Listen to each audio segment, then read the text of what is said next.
a little bit about myself is I am a parent who's passionately involved in advancing the rights of people with disabilities.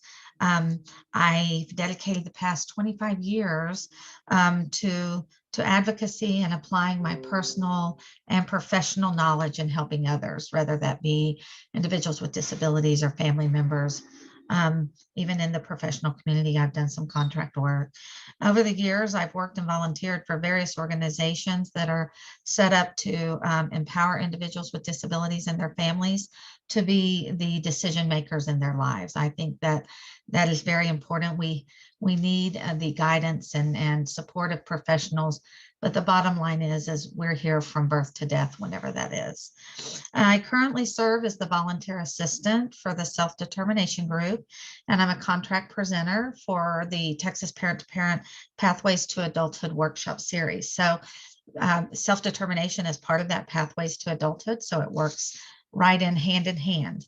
So today, my goal, I think, for the presentation is to really explain what is the concept of self-determination. My daughter, Carissa, and I were going to present together, but she's not feeling the best this morning, and so it will be me. The only thing is I do not like to present without the voice of people with disabilities. So at the end, we'll show a short video. It is members of the self-determination group, and they're talking about why self-determination is important to them, how it makes them feel, and what happens and how they feel if it's not acknowledged. So who is the self-determination group? The self-determination group is a self-advocacy group that's run by and for individuals with disabilities who are 14 or older. We serve to educate, advocate for, and support the concept of self-determination. We know that self-determination is a natural part of life, but unfortunately for individuals with disabilities, sometimes that's been removed from them. And then we have to question, why do we see some of the behaviors? And when I say behaviors, it could be depression, it could be, truly what we think of when we think of, disruptive behaviors, what have you. So we also take actions to promote the human rights and inclusion of people with disabilities. And that means we are very, very much involved in policy development and watch that type of stuff. So what we know about disability is that disability is a natural part of the human experience that in no way diminishes the rights of people with disabilities to experience and participate in and contribute to society. Unfortunately, again, we sometimes know that people are not involved. They're not involved in making their own choices or, pursuing inclusion in society. Sometimes people with disabilities are relegated to separate, segregated settings, and this is not what was intended. These two quotes that are on this slide are from the Developmental Disabilities Act and also from IDEA. So when you look at disability as a natural part of the human experience, we have to say, what happens? Why is it that people with disabilities aren't included? And so, we have to look at who is doing the excluding and why is the excluding occurring? And is there a way to keep people involved that we can keep them in the mainstream of community and society? So part of that is that we do not give people an opportunity to live a self-determined life. And when you think about what self-determination is, it's being in charge of your own life. It's making decisions about your life. And so this morning, think about your morning. If you are getting up and getting ready, did you decide to use an alarm? Did you decide to eat breakfast? Are you one of those people who have to have their coffee before they can move?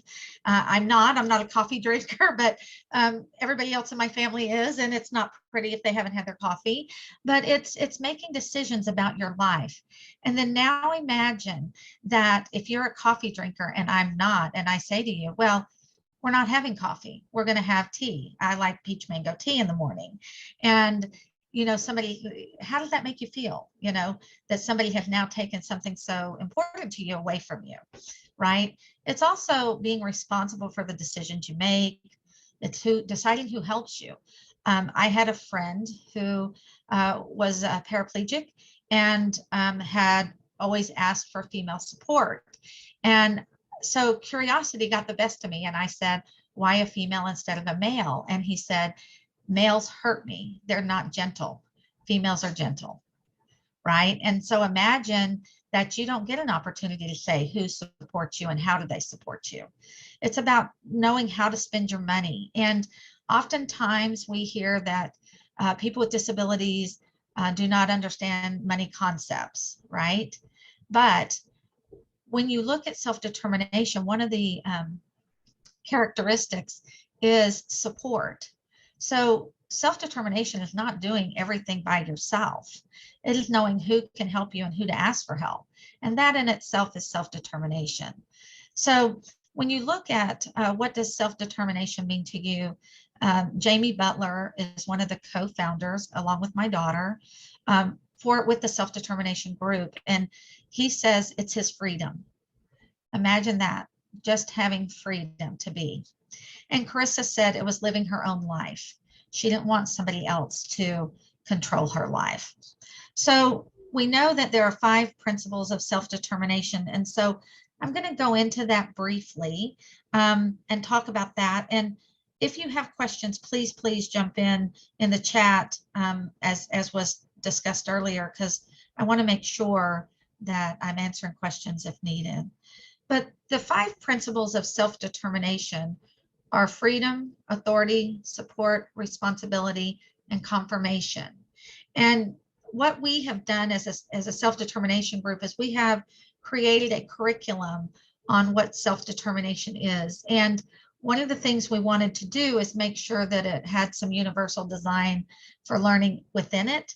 And so as you see, yellow represents freedom. We went through colors, we went through symbolism. So all of these colors and symbols have meaning beyond just, looking pretty on a screen. So the other thing we did is how do we, everything in the disability world has an acronym, right?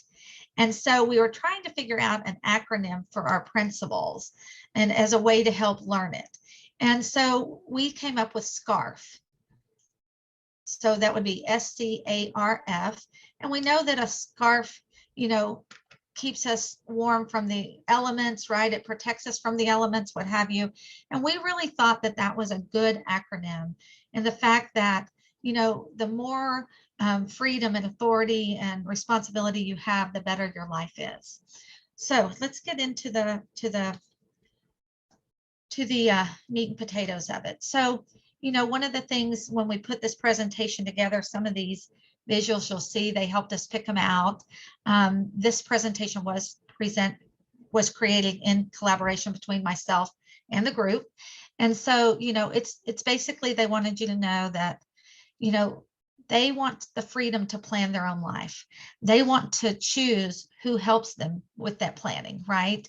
My oldest daughter, she said, Mom, why do you help Carissa with her money? And I said, well, that's because that's who she chose to help her. And she said, well, why don't you just let her do it by yourself? And I said, well, one, she wants to have help because that's where she needs help in budgeting. I said, but secondly, how many people do you want me to help you, or do you want to go to the bank and have somebody help you, right? And so anyway, it's a concept that we, for whatever reason, people with disabilities who need supports, we see those supports as so great that they have to receive them in a separate setting. And the truth is that they're just not normalized, right? And we have to recognize that supports, everybody needs supports and they're different. And we can't just say, if the majority of people receive these, then you can belong. And if not, you have to be excluded. So, people with disabilities want to determine where they live, work, and spend their free time, who they spend it with, who helps them, who they have a relationship with, right?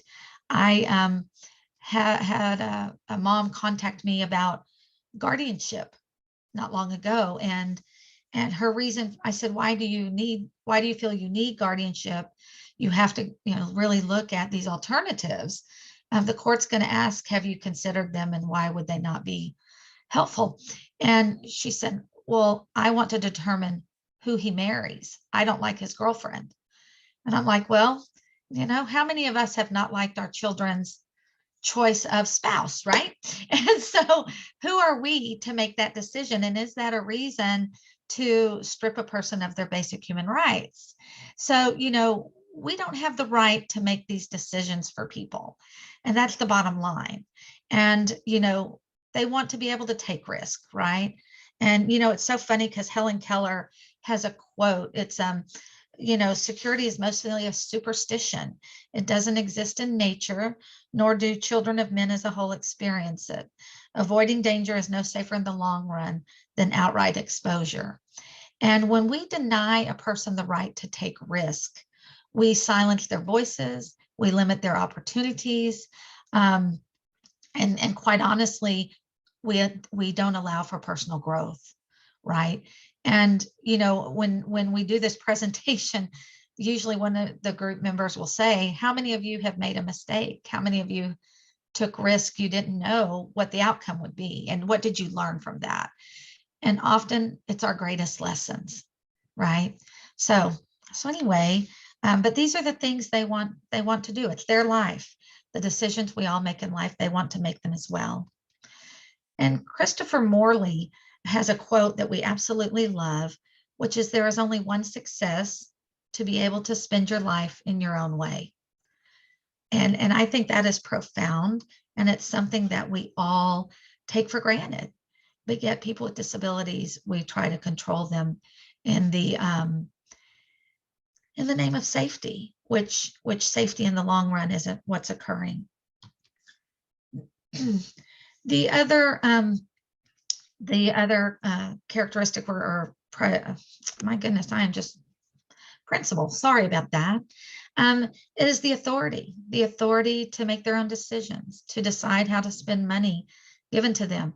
I often talk with people who have no idea how much money is theirs, where their money comes from. They don't know if they receive Medicaid or Social Security, or if they have a waiver program, or if they're on a waiting list.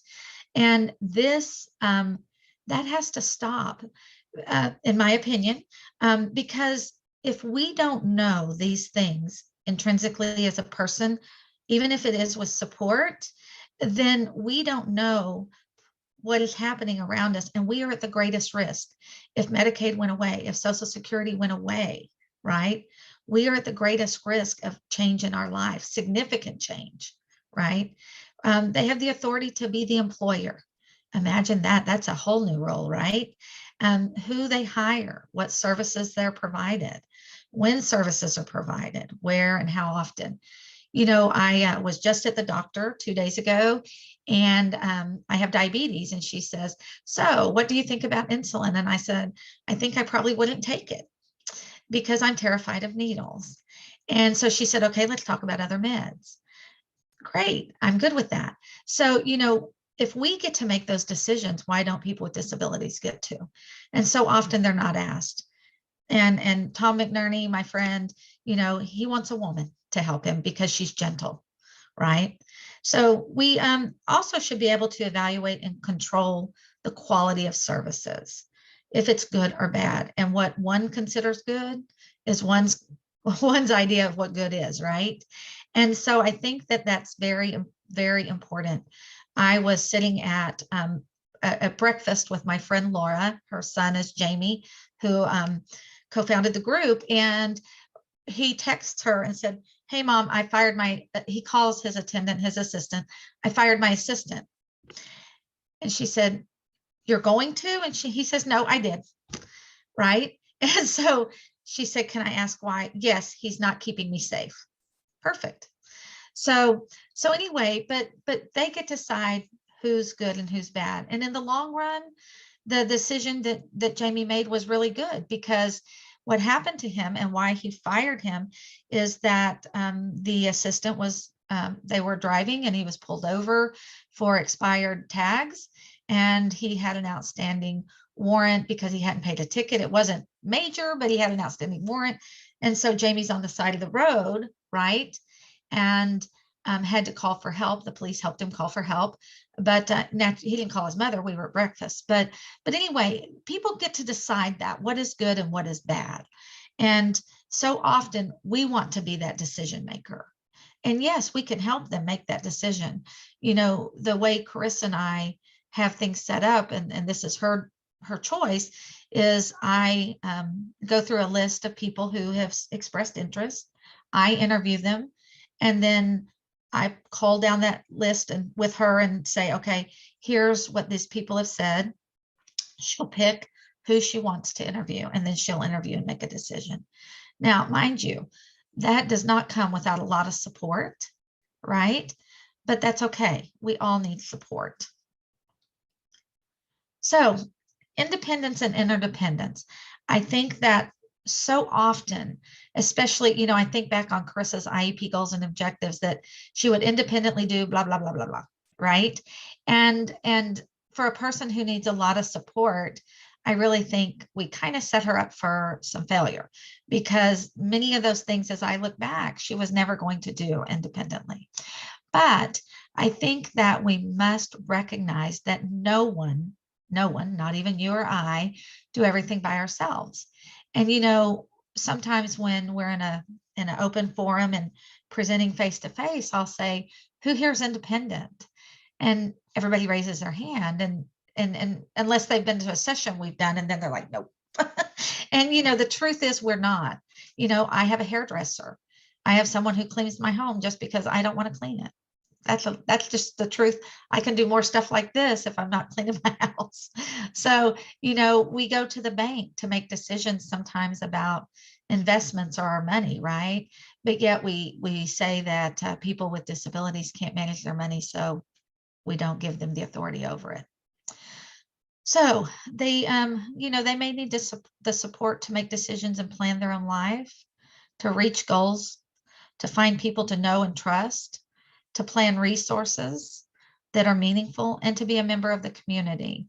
And, one of the things that really happened in 2015 is the guardianship reform happened in 2015, and the courts were charged with determining that alternatives to guardianship were no longer going to be helpful for a person, that they were a last and best decision for the person. And so, when you look at that, supported decision making came along, and that was a phenomenal tool where the person with a disability determines who can support them, and you sign a document, and there's some guidance about what support looks like and what it doesn't look like. But for the first time, Texas became the leader in the supported decision making theory. We were the first state who authorized supported decision making, and so it's not only important to us, but we see the value in the disability rights movement in giving people a greater voice. And so that came along, and then the state has made progress towards decision making of people with disabilities.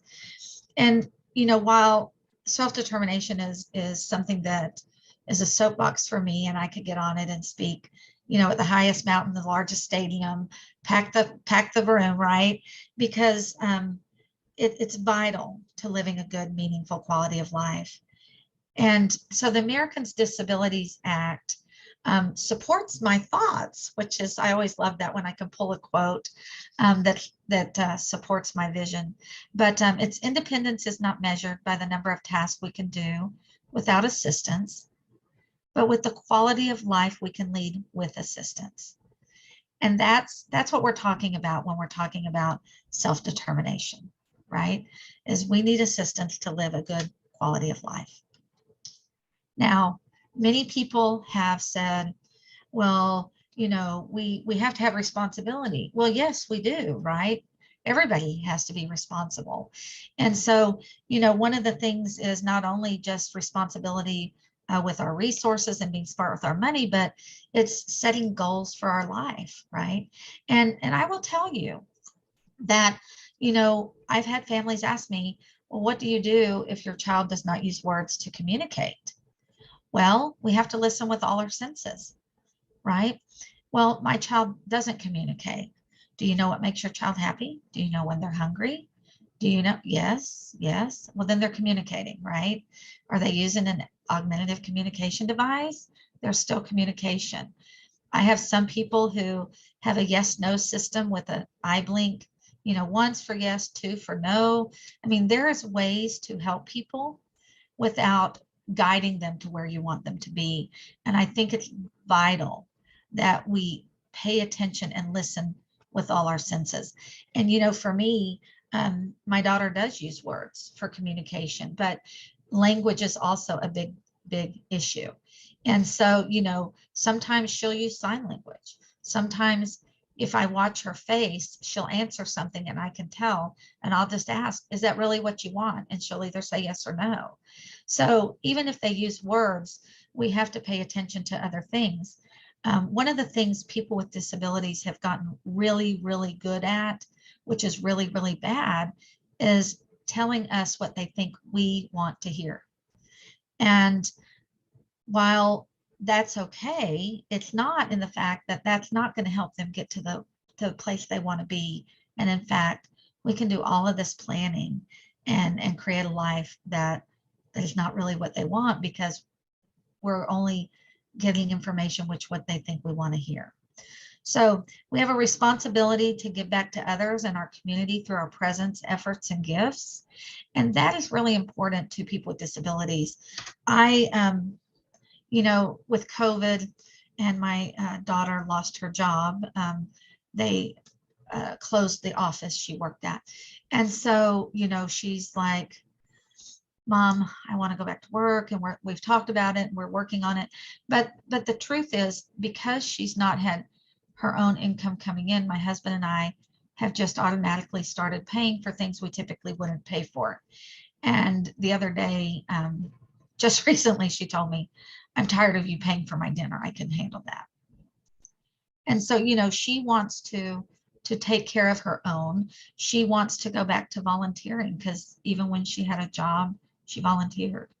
And so, unfortunately, places where she volunteered aren't having volunteers right now because of COVID, right? COVID has really hindered life for a lot of people, but even more so for people with disabilities. So, and of course, being responsible with your money. One of the things that people who get Medicaid or Social Security or even a Medicaid waiver program is there's responsibilities that come with those benefits, right? And with a Medicaid waiver program, those are funds through community-based supports, home and community-based supports. And that goal is that those funds will help a person live a good quality of life in the community. And what happened is, a few years ago, the government realized that these funds were supporting supports that looked more like institutional supports. And so they came out with the rule setting, which said if it looks like, sounds like, acts like an institution, then we cannot use home and community-based support services funded through the government for those programs. And so we are going to see some changes to how we handle day programs and community-based services that's supposed to come out in 23. And so, we're just watching the process. It has been expanded over time, the implementation date, but we think that in 2023 it will be the time. So anyway, and then confirmation, and this is huge. This is huge, and that is that people with disabilities should serve a vital role in creating a new and better system, whether that's a school system, whether that's a community-based system, if it's a provider agency, whatever it is, they should be guiding us.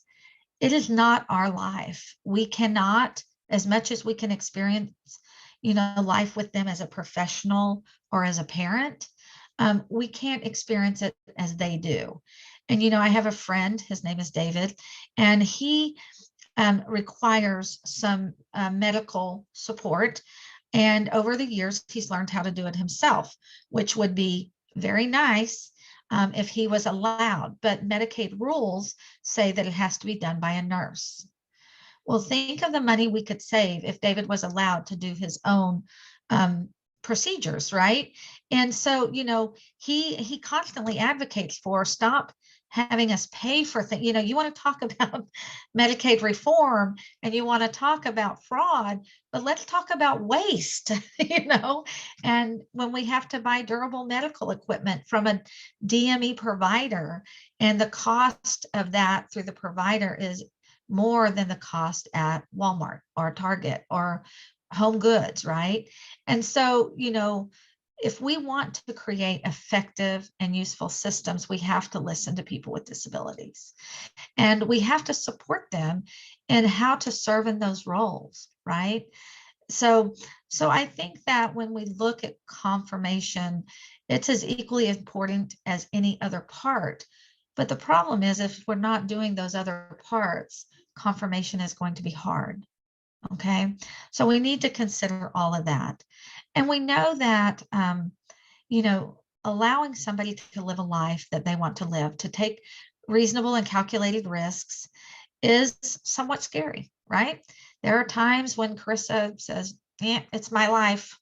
And I have to think about it. And I'm like, okay, you're right. It's your life. And I compare, luckily I have an older daughter she's 6 years older than Carissa. And I think, well, how did I feel when Krista did this? How do I feel about, my role as a parent? Even Krista's 37, Carissa's 32, but still, you're always our children, but our roles change, right? They have to. And so I have something to compare it to, and kind of self-monitor myself, especially when Chris is like, it's my life. I'm like, oh, okay, let me think.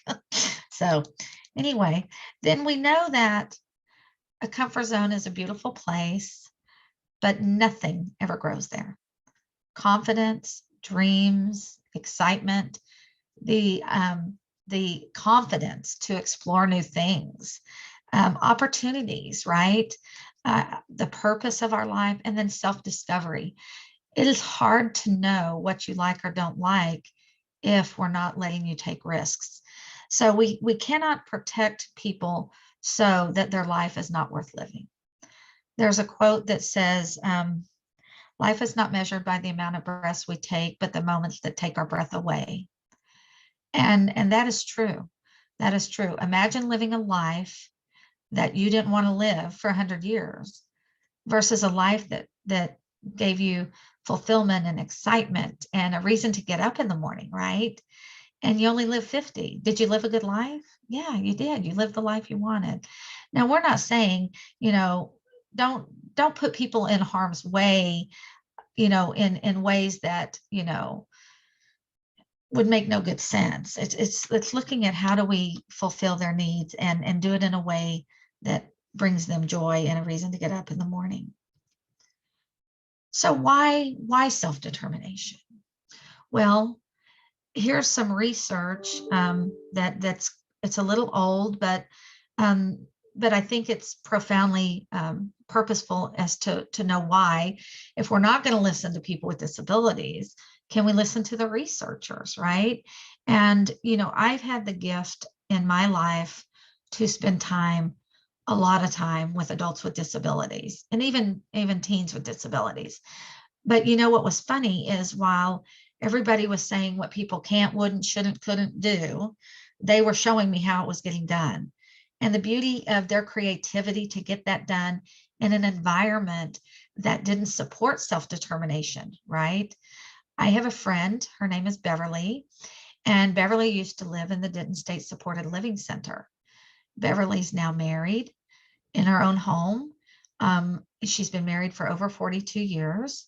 She's the president of our self-determination group, and she is amazing, amazing. So I'll tell a story after I read these two quotes here from research, but it says people with disabilities with higher levels of self-determination are healthier. They're more likely to be employed, earn more per hour, and experience more independence, right? How many times have we heard families say, I'm just so tired. I wish they could do stuff by themselves. Well, a lot of times they can. And a lot of times we're the holdback. And we have to give that some thought and discussion. And we also have to look at, what does that independence look like, right? How does that look? And then when denied self-determination, individuals with disabilities are more likely to feel helpless, hopeless, passive, and are at greater risk of abuse. Think about that for a minute. I don't think any of us really want to put someone at greater risk of abuse, right?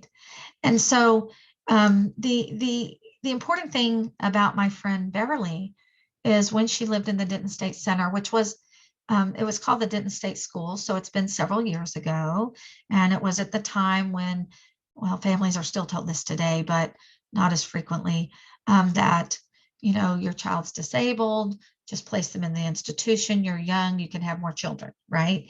And when Beverly was a teenager, the family put her at the Denton State Center, thinking that it was the best thing. And Beverly hated it. She absolutely hated it. One of the things she wanted to do was to take a shower by herself. They had communal showers, and she hated it. She wanted her privacy.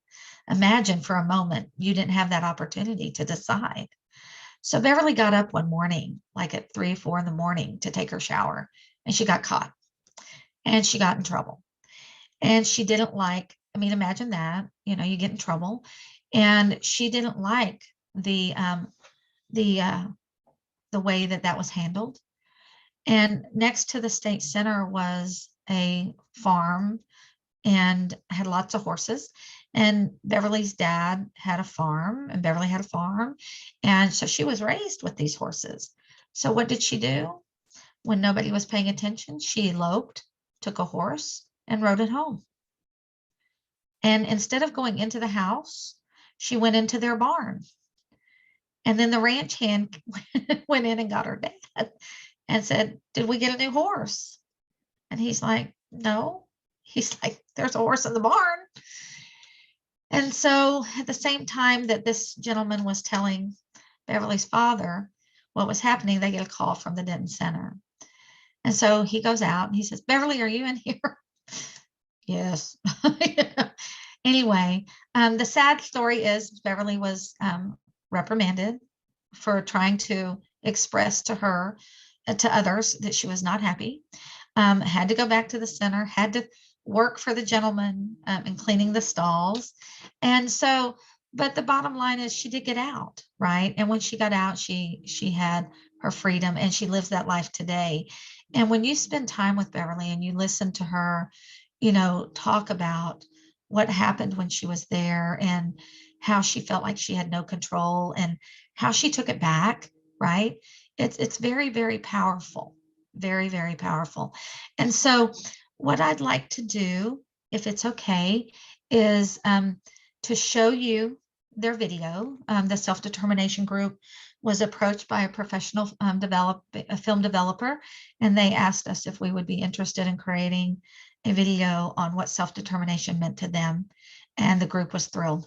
And so it's a short video. I'm going to say a few things after the video, and then open it up for a little discussion, questions you may have, and what I can answer.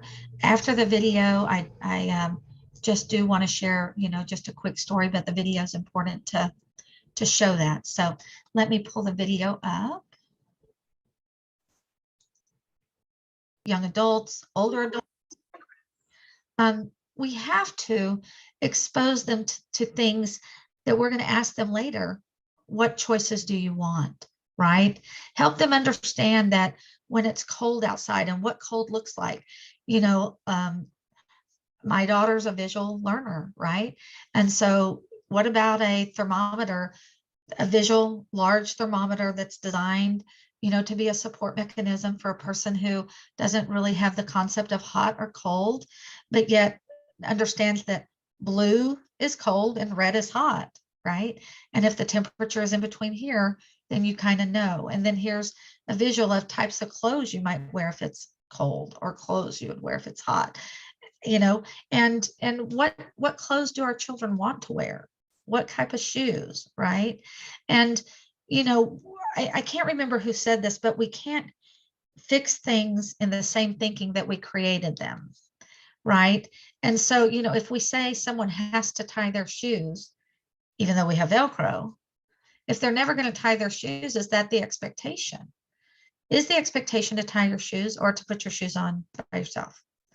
I think that we really have to reevaluate how we support people and what's important to them, right?